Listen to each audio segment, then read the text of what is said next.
জাতীয় ঐক্য গড়তে রাজনৈতিক দলগুলোর সঙ্গে বৈঠক করেছেন প্রধান উপদেষ্টা ডক্টর মোহাম্মদ ইউনূস। আর নিজেদের বক্তব্য তুলে ধরেছেন বিএনপি, জামায়াত সহ বিভিন্ন দলের নেতারা। এ নিয়ে বিস্তারিত জানবো সহকর্মী এম এ আজিমের কাছ থেকে। আজিম, আজকে তো প্রধান উপদেষ্টা বৈঠকে বসেছেন বিভিন্ন নেতাদের সাথে। রাজনৈতিক দলগুলোর নেতারা কি কি বক্তব্য তুলে ধরেছেন?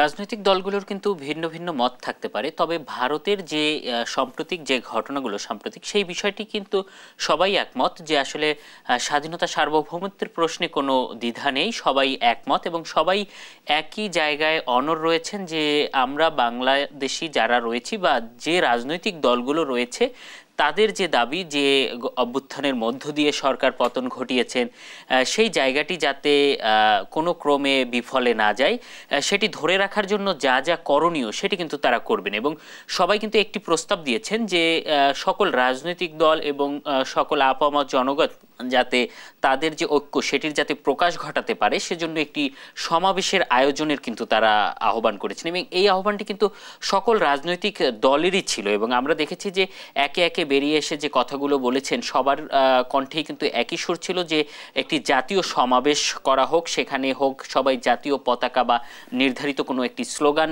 মুখে সবাই বেরিয়ে আসবেন এবং সেখানে যে বলা হচ্ছে বাংলাদেশের একটি সাম্প্রদায়িক ইস্যু টানা হচ্ছে বা ভিন্ন কোনো জনগোষ্ঠী তারা ভিন্ন কিছু চাচ্ছে, সেটি যে চাচ্ছে না বা সবাই যে এক আছে সেটির একটি প্রকাশ ঘটানো খুবই জরুরি বলে তারা মনে করছেন। এবং সাথে সাথে কিন্তু আরও বেশ কয়েকটি বিষয় উঠে আসছে, যেমন ভারতকে যে মিত্র দেশ বলা হচ্ছে তারা আসলে কতটুকু মিত্র সেই প্রশ্নটিও কিন্তু উঠে আসছে। তাদের সাথে যে কি কি চুক্তি রয়েছে বাংলাদেশের সেই চুক্তিগুলো প্রকাশ্যে আনার কিন্তু দাবি এর আগেও ছিল, যেটি আজকেও কিন্তু উঠে এসেছে এবং আজকে কিন্তু সেটি আরও ধীর হয়েছে। এবং এই যে জায়গাটি সেটির ক্ষেত্রে বলা হয়েছে যে চুক্তিগুলো আসলে ক্ষতিকর দেশের জন্য সেগুলো বাতিলের দাবিও কিন্তু উঠে এসেছে। আর দলগুলোকে প্রধান উপদেষ্টা কি বলেছেন?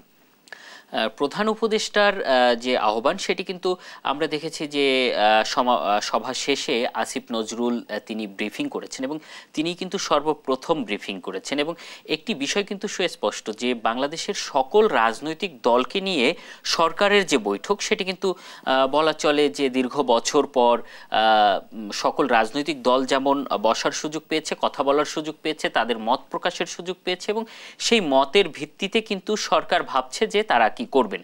এবং সেই জায়গা থেকে বলা হয়েছে যে সরকারের যে অন্তর্বর্তী সরকারের যে প্রধান উপদেষ্টা তিনি কিন্তু খুব শীঘ্রই একটি জাতির উদ্দেশ্যে ভাষণ দিবেন, সেই ভাষণে কিন্তু তার যে কথা সেটি তিনি প্রকাশ করবেন। এর বাইরে যেটি বলা হয়েছে যে সকল রাজনৈতিক দলের যে কথা সেটি তিনি শুনেছেন এবং সেটির মতে তাদেরকে নিয়ে একটি সমাবেশ করা হবে এবং জাতীয় ঐক্য এবং জাতীয় কাউন্সিল গঠন করা হবে, এটি কিন্তু জানানো হয়েছে।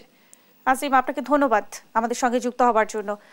দর্শক, আমাদের সঙ্গে স্টুডিওতে যুক্ত হয়েছিলেন সহকর্মী এম এ আসিম।